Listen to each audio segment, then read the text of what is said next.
On the 15th of August 1947, India and Pakistan got separated into two countries, India as Republic of India, and Pakistan as Islamic Republic of Pakistan. And since then, India and Pakistan both are fighting over the Kashmir. Both the countries claim Kashmir as their territory. But who do Kashmir really belong to? India or Pakistan? Short answer, Kashmir is a part of India. Now the question is, how? So before the partition of India and Pakistan, Kashmir was a princely state ruled by Maharaja Hari Singh. With the independence of India and Pakistan, the British paramountcy over the 562 Indian princely states ended. These states were thereafter left to choose whether to join India or Pakistan or to remain independent. Ram Chandra Kak, the Prime Minister of Maharaja Hari Singh, advised him to stay independent.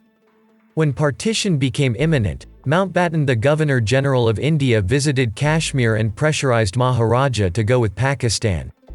Kak advised the Maharaja that Kashmir should remain independent for at least a year, and when Jinnah said he will give better offer for Kashmir, Kak rejected it. Kak's position was that, since Kashmir would not accede to Pakistan, it could not accede to India. On the 11th of August, the Maharaja dismissed his Prime Minister Ram Chandra Kak.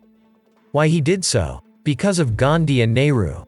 Back in 1946, Sheikh Abdullah, who was a Kashmiri politician, started Quit Kashmir movement against Maharaja Hari Singh. Kak declared martial law and had all leaders arrested. Sheikh Abdullah was soon sentenced to imprisonment for 3 years. Jawaharlal Nehru wanted Abdullah to be the head of the state of Kashmir for his political benefits.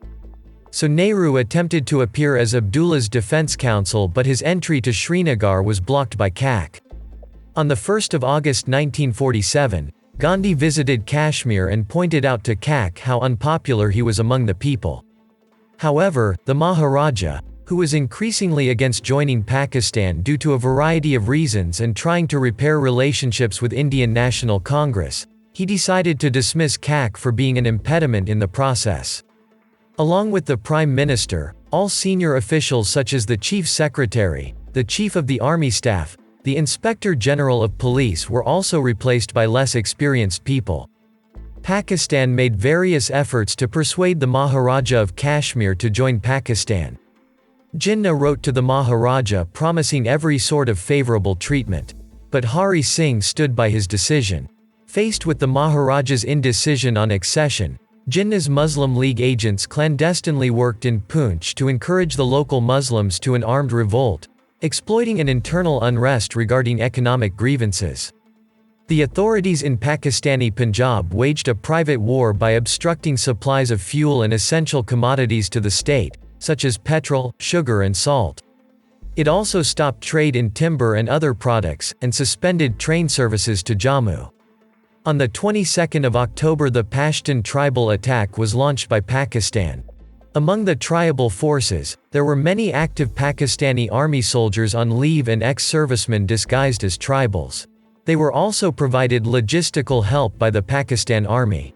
The state forces stationed in the border regions were quickly defeated by tribal forces and the way to the capital was open.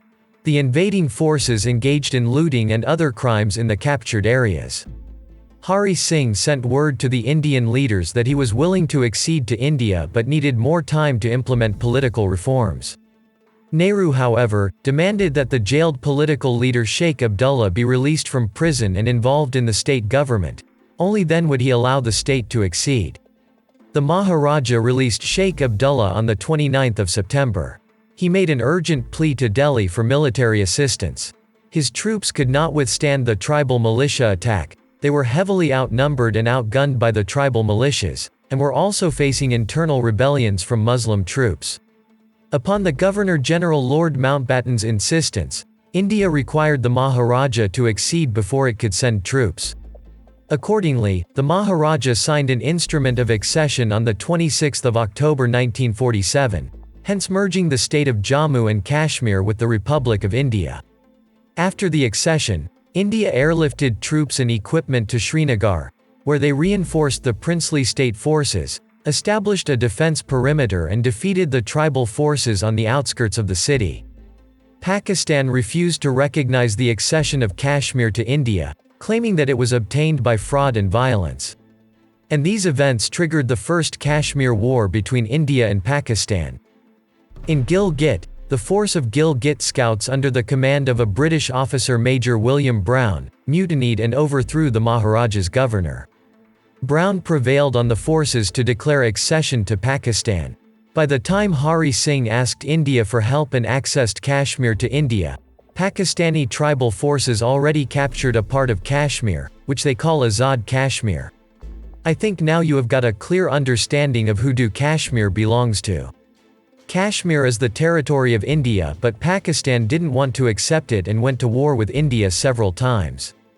Pakistan also keeps sending terrorists in Kashmir Valley to create unrest and disturb peace.